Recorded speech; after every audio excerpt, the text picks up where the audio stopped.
Hello everyone, I'm Zach, and I'm one of the few survivors of a massive asteroid impact that changed our world. I want to share what I've learned, both from my own experiences and from the fragments of knowledge I picked up before everything collapsed. These are the steps I followed and continue to follow to stay alive. I hope my story helps you if you find yourself in a similar disaster. When the asteroid hit, it felt like the entire planet exploded. I remember a bright flash in the sky, a deafening boom, and powerful winds knocking down buildings. My first reaction was pure panic, but I managed to do one key thing. I dropped to the ground and protected my head. That shockwave could have thrown me into debris or shattered glass all around me. After the first wave of destruction, I crawled to the safest spot I could find, an underground parking garage beneath my old apartment building. Being below ground sheltered me from the worst heat and flying debris. I witnessed a wall of fire sweeping through the city blocks above. Windows shattered, cars burst into flames, and smoke filled the air. If you see or sense an incoming firestorm, try to get behind concrete walls or underground. Any exposed skin can burn quickly under that intense heat. I covered my arms and face with a heavy blanket I found to protect myself from flying embers and hot air. I stayed hidden for what felt like hours. I could hear crashing sounds, distant explosions, and the roar of fierce winds.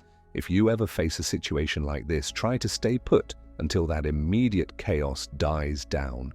Rushing outside can be a fatal mistake if burning debris or a second shockwave is still coming. After the initial impact, the world looked unrecognizable. Thick dust in the sky, choking smoke everywhere, buildings in ruins. It was terrifying, but I knew I had to focus on simple, life-saving steps. Water came first. I was lucky. There was a small storage room near my underground spot with emergency supplies. I found sealed bottles of water and a few packets of water purification tablets. If you can't find bottled water, look in unexpected places like water heater tanks, toilet tanks, the back part, not the bowl, or pipes. When I ran out of bottled water, I had to collect water dripping from broken pipes and boil it. If you have a metal pot or can, boil water for at least 1 minute, longer if you are at high altitude. If you can't boil water, add a few drops of unscented bleach per litre, wait 30 minutes, and hope it's safe enough. Better to be safe than sorry. Unclean water can make you very sick. In the first few days, I found canned goods in a collapsed store nearby. Beans, tuna, vegetables. Cans are a lifesaver because they're often still good even if everything else is destroyed. Always check for bulging or damaged cans though. Don't eat food if the can looks compromised. I also ate anything high in calories, peanut butter and chocolate bars, whenever I found them. Remember to keep searching in kitchens, grocery stores, or abandoned vehicles for snacks or dried foods. My lungs burned every time I went outside at first. The air was filled with ash, dust, and who knows what chemicals. I found an N95 mask in a workplace safety kit, and it made breathing much easier. If you can't find an official mask, cover your mouth and nose with a damp cloth or bandana. I also taped up any gaps in my underground shelter to keep dust from seeping in. Days turned into weeks, and I realized the world was stuck in a sort of dark winter. The sky stayed a murky grey, blocking the sun. It got cold, really cold. With no electricity and limited fuel, survival meant adapting to this harsh new reality. The temperatures dropped drastically after the impact. I bundled up in multiple layers of clothes. If you have friends or family with you, huddle together at night to share body heat. A small enclosed space is easier to keep warm than a big room, so I hung blankets to seal off a corner of the parking garage. I also made small fires in a metal container, venting the smoke near an opening to avoid suffocation. Without sunlight, normal farming became impossible. Eventually, I realized I needed a more sustainable food source. Some reference materials and distant memories of biology class taught me that mushrooms can grow in the dark. So I collected moist wood, cardboard, and any organic scraps to cultivate small mushroom patches. They're not delicious at first, but mushrooms provide valuable nutrients. I also tried raising insects, mostly crickets, since they're a high-protein source. If you can handle the idea, insects can be fried or baked to give you needed protein. I washed any cut I got with boiled water and soap. I used clean cloth or bandages to stop bleeding and prevent infection. Collapsed buildings were everywhere, but I only explored them cautiously. I wore gloves, sturdy shoes, and moved slowly to avoid accidents. Being alone got mentally draining fast. I set up a makeshift radio with a car battery and found an old antenna. Every day I tried calling out on different channels, hoping to connect with someone, anyone. Eventually I picked up a faint signal from a small group about 10 miles away. That gave me hope and pushed me to travel cautiously beyond my local area. Surviving in a team is always easier. You share tasks, guard each other while sleeping, and keep morale up. After I joined up with that small survivor group, we started thinking about the long term. We needed some kind of normal life again, which meant technology, farming, and cooperation.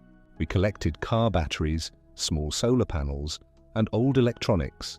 Even if the sunlight is weak, those panels can sometimes charge a battery a little each day. We improvised a bicycle generator using a belt connected to a car alternator.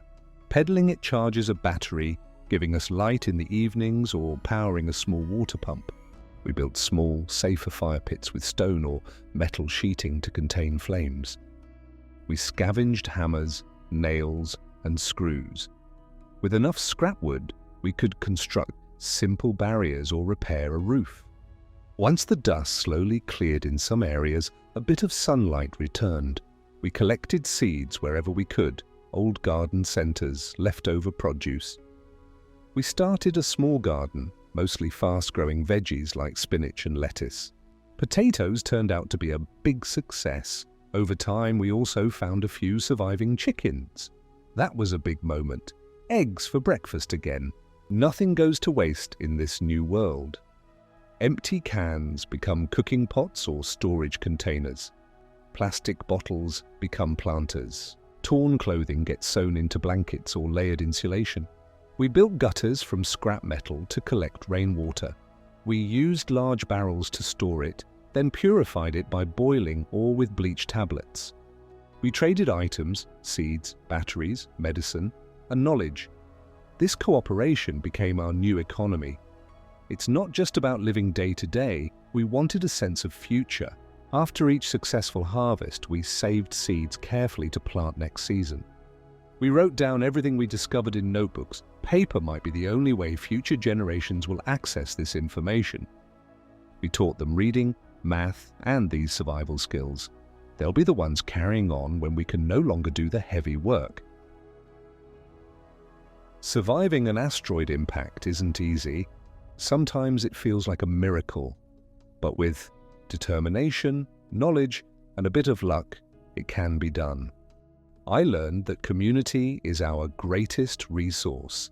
Sharing knowledge, helping each other stay warm, searching for food together, and supporting one another's spirit. If you ever face a similar disaster, remember these core steps. Protect yourself immediately, secure safe water and food, handle the long-term cold and darkness carefully, and then rebuild with others. Even if an impact blocks the sun and burns our cities, we can rise from the ashes together. Stay strong, stay hopeful, and keep learning. Thank you so much for watching. Don't forget to subscribe for more survival tips and stay safe out there.